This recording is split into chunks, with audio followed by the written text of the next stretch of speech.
हे what's up guys, welcome back once again. आपके मन में कई बार ये सवाल आया होगा कि कयामत के बाद क्या होगा।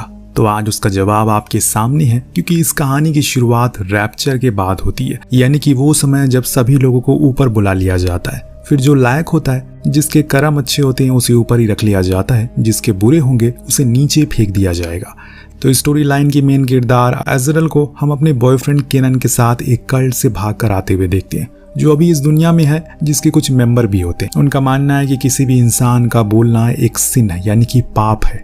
इसीलिए उस कल्ट से जितने भी लोग जुड़े हुए हैं, उनके वोकल कॉर्ड को गले से निकाल दिया गया है और वहाँ एक क्रॉस का निशान बना दिया गया है। जैसे अभी आप अज़राइल के गले पर भी देख सकते हैं, ऐसा इसलिए किया गया ताकि वो चाहकर कुछ ना बोल सके, फिर सिन से बचे रहे। अज़राइल जंगल में लगी बैरीज की मदद से एक ब्रेसलेट बना रही है कि केनन के लिए। तभी अचानक उसे किसी की आहट सुनाई देती है। शायद कोई है जो उनकी तरफ आने की कोशिश कर रहा है। इसीलिए वो फौरन उसकी ओर देखती है तो वो आराम से आग जलाकर बैठा हुआ था, जो उनके लिए खतरा हो सकता है, क्योंकि इससे और भी जल्दी वो पकड़े जाएंगे। इसीलिए जाकर फौरन उस आग को बुझा देती है और फिर वो ब्रेसलेट भी पहना देती है, क्योंकि उसे अब लग रहा है कि उसने आग बुझाने में देर कर दी। पर केनन उसे गले से लगा लेता और शांत होने को कहता है, क्योंकि अभी ऐसा कुछ भी नहीं हुआ है। इतने में उन्हें विसल की धुन सुनाई देती है, जो सुनते ही उनके चेहरे का रंग उड़ जाता है, क्योंकि ये धुन वही है जिसमें वो कल्ट के लोग आपस में बातें किया करते हैं, यानी कि इन्हें ढूंढ लिया गया होगा और इसीलिए दोनों फौरन ही पेड़ के पीछे छुप जाते हैं। पर केनन को यह तरीका सही नहीं लगा, क्योंकि ऐसे तो वो पकड़े जाएंगे। इसीलिए उसने अलग होने का फैसला किया, लेकिन सच में बहुत देर हो चुकी है, क्योंकि अगले ही पल उन्हें पकड़ लिया और सच में अलग कर दिया गया। दो कार्स थी जो अलग अलग दिशाओं की ओर चली गई, केनन को बेस पर लेकर चले गए। तो यहाँ अज़राइल को ऐसी जगह लाया गया जहाँ पर बलिदान दिया जाता है। जोसेफीन नाम की कल्ट लीडर उसका पहले से ही वहाँ पर खास कुर्सी पर इंतजार कर रही थी, जहाँ पर आए दिन किसी न किसी को बलि पर चढ़ाया जाता है। सामने खड़ी लीडर की आंखों में देखकर वो उसे उसकी जान की भीख मांगती है, पर उसके चेहरे पर तो दया की कोई शिकंजी नहीं थी। उसने अज़राइल के पैर से गहरा सा कट लगाया, जिसमें से काफी तेज खून बाहर आने लगा। दिन ये सभी मेंबर थोड़ी सी ऊंची जगह पर चले गए और तेज तेज सांसें भरने लगे, जैसे कि मानो कुछ बहुत ही भयानक होने वाला हो। इतने में हम सामने से कुछ अजीब से लोग को आते हुए देखते हैं। दरअसल ये वही लोग हैं जिन्हें रैप्चर होने के बाद ऊपर से नीचे फेंका गया, जो बुरी तरह से जल चुके हैं। और इन्हें ही देखकर ये कल्ट के लोगों ने सिन करना छोड़ दिया, ताकि जब अगली बार रैप्चर जैसा कुछ भी हो तो उन्हें ऊपर ही रखा जाए, ना ही नीचे फेंका जाए, वरना वो उनकी हालत भी उन्हीं जले लोगों की तरह हो जाएगी। अब एक आदमी जो अजीब सी चाल के साथ अज़राइल के खून को सूंघते हुए उसकी तरफ बढ़ रहा था, पर यहाँ कुछ अलग होता है। दरअसल उन चारों मेंबर में से एक जवान लड़का भी था, जो आज पहली बार किसी का बलिदान देखने के लिए आया था।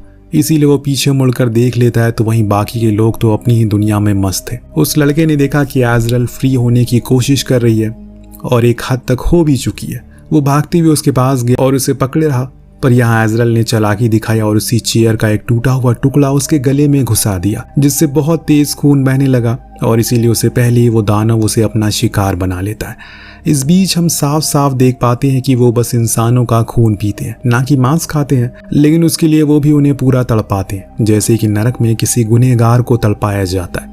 उधर वो सब हो रहा था तो इधर अज़राइल ने मौके का फायदा उठाया और भाग निकली।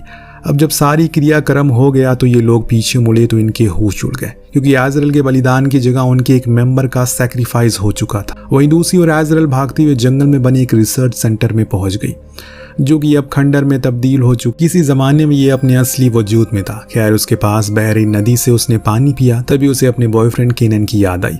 उसे भी तो बचाना है, वो अकेले छोड़कर तो नहीं जा सकती, और इसलिए उसने पहले तो कुछ वहीं से जड़ी बूटियों को इकट्ठा किया और अपने उस पैर के घाव पर पट्टी की। लेकिन इतने में उसे नजर आ गया एक दानव जो उसे कुछ ही दूरी पर, और इसीलिए वो भागते हुए आकर उसी खंडर में छुप गई, जिसके अंदर बेहद ही अंधेरा था। पर वो दानव अंदर नहीं आया, क्योंकि अब पट्टी लगाने के बाद खून की खुशबू जा चुकी है, इसीलिए वो वापस लौट गया। इतना तो हमें पता चला कि ये सभी देख नहीं सकते और ना ही सुन सकते हैं, लेकिन बस इनकी सूंघने की क्षमता बहुत ही ज्यादा है। लेकिन अभी कुछ कंफर्म नहीं है, हो सकता है आगे जाके हमें कुछ और ट्विस्ट देखने को मिले। दानव के जाने के बाद वो वहां से निकलती है और पहुंचती है एक खुली जगह पर, जहां पर उसे जमीन पर कार टायर्स के मार्ग दिखते हैं। उनका पीछा करते हुए सीधा पहुंच गई अपनी कैंप पर, जिसके चारों ओर काफी भयानक सिक्योरिटी थी, ताकि कोई भी बाहर का शख्स अंदर ना आ सके, ना ही अंदर वाला बाहर जा सके। पर अज़राइल यहीं से तो भागी थी, इसीलिए उसे पता है कि उसे जो सीक्रेट रास्ता है वो कहाँ पर है। वो वहीं गई और बड़ी ही चालाकी से अंदर गई, फिर कुछ दूर आगे जाने पर उसे केनन को दिया हुआ वो ब्रेसलेट मिला, जो देख वो समझ गई कि ज़रूर उसके साथ कुछ बुरा हुआ है, क्योंकि वहाँ पर कुछ हथकड़ियाँ भी थी, जिसका मतलब ये था कि हो सकता है कि उसे सेक्रीफाइस कर दिया हो। लेकिन एजरल का दिल अभी मान नहीं रहा है। उसका कहना है कि वो भी जिंदा होगी, इसीलिए वो उसी की तलाश में आगे बढ़ रहा है। तभी उसके सामने जोसेफीन आ गई, लेकिन सही समय पर एजरल छुप गई एक टेंट के पीछे, जिसके अंदर थी जोसेफीन की बूढ़ी माँ, जिसे मिलने के लिए वो जाती है, और उसी के पीछे ये छुपी हुई थी। खैर सीन शिफ्ट होता है, हम कल्ट में बने चर्च को देखते हैं, जिसमें थी कल्ट की मेल लीडर मरियम, जो कि एक प्रेग्नेंट लेडी है। उसका मानना है कि जो हवा होती है उसे गॉड हमें संदेश दे और उन्हीं हवाओं को समझने और सुनने का काम करती है। इसीलिए वो जो कुछ भी कहती है, यहाँ के सभी लोग मौजूद सभी लोग को वो पत्थर की लकीर मान लेते हैं। उसी चर्च में बने एक होल से वो उन हवाओं को सुनती है, फिर इन्हें ऑर्डर देती है। जैसे कि लास्ट ऑर्डर था कि एजरल को खत्म करना है, पर जोसेफीन ऐसा नहीं कर पाई, इसीलिए वो उसे जोरदार थप्पड़ जड़ देती है। इस बीच हम उसी चर्च के नीचे मौजूद एजरल को देखते हैं, जो कि वहीं छुपी हुई थी, लेकिन गलती से उससे एक आवाज हो जाती है। फिर क्या था, जोसेफीन ने उस पर हमला बोल दिया और फिर एक बार फिर से वो अपना पीछा छुड़ाकर भागना शुरू करती है। लेकिन जोसेफीन ने घंटी बजाकर सभी को इत्तिला कर दिया कि वो यहीं कहीं है। इस दौरान हम एक और चीज नोटिस करते हैं, इस कल्ट के सभी लोग अपना पेट भरने के लिए खाने में चूहे खाते हैं, क्योंकि उनकी संख्या बहुत ज्यादा है। बाकी की सभी चीजें तो खत्म हो चुकी है या फिर उनका शिकार करने में काफी समय लगता है। खैर यहाँ हम सभी सतर्क हो चुके हैं, इसीलिए उसे पकड़ने में लग चुके हैं, पर एजरल उनकी चंगुल से फिर से भागने में कामयाब हो गई। हालांकि कुछ लोगों ने उस पर शूट भी किया, लेकिन एक भी गोली उसे नहीं लगी।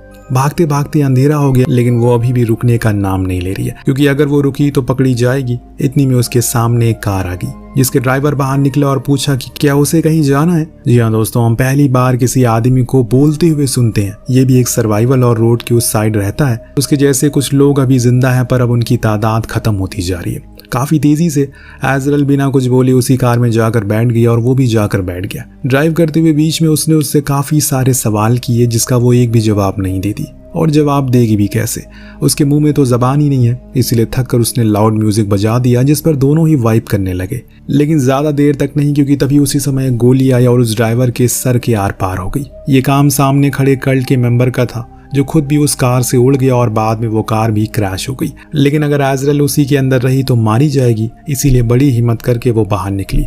तो वो घायल मेंबर उस पर हमला कर देता, लेकिन पैर टूट जाने की वजह से वो ज्यादा कुछ प्रहार नहीं कर पाता। इसीलिए एजरल उसी की बंदूक से उसी बड़ी ही बुरी तरह से शूट करके खत्म कर देती है।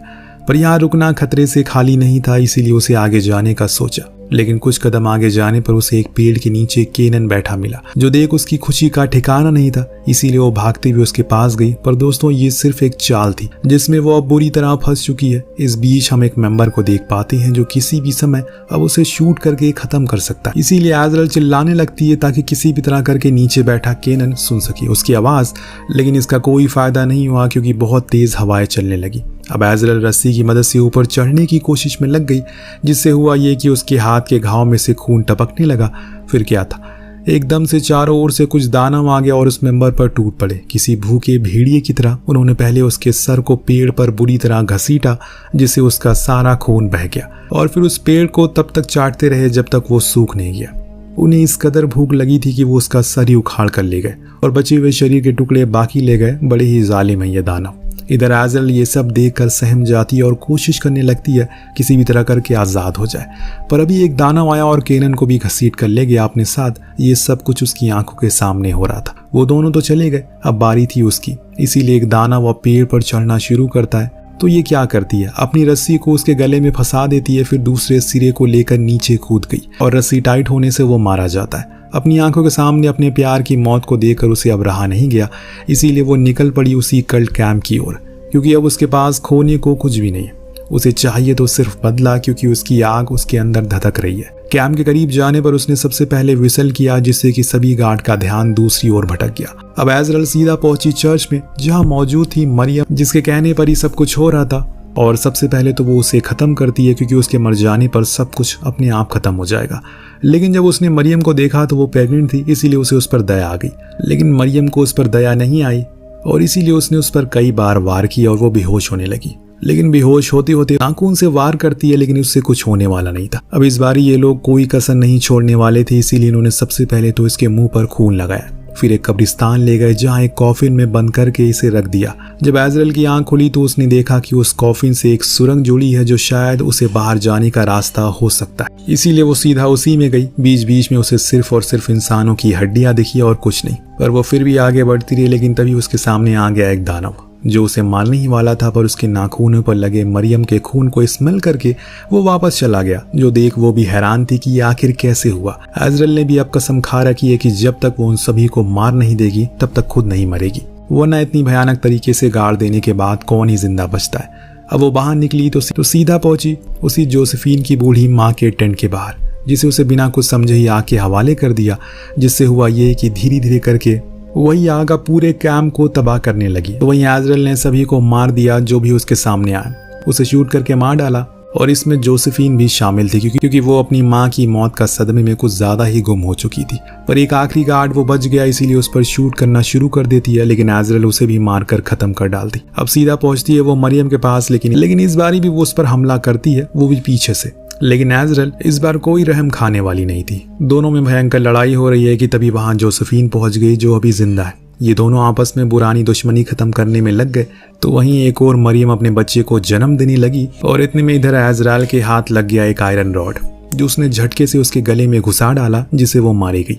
मरते मरते भी वो खुश थी क्योंकि मरियम ने अपने बच्चे को जन्म दे दिया था। पर इसे मरियम को न जाने क्या हुआ, अचानक उसने खुद ही गले को काट कर अपने आप को मार डाला। इस बीच तेज हवाएं चलना शुरू हो गई जिससे वो सभी दानव वहां पहुंच गए। तब हम देख पाते हैं कि एजरल ने उस बच्चे को उठा लिया जो किसी गोट जैसा लग रहा था, यानी कि वो इंसानी बच्चा है ही नहीं, वो शैतान का बच्चा है।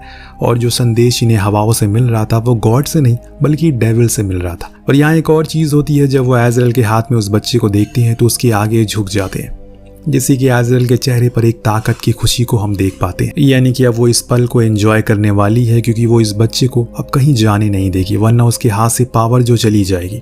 इसके साथ ही ये कहानी यहीं पर खत्म हो जाती है।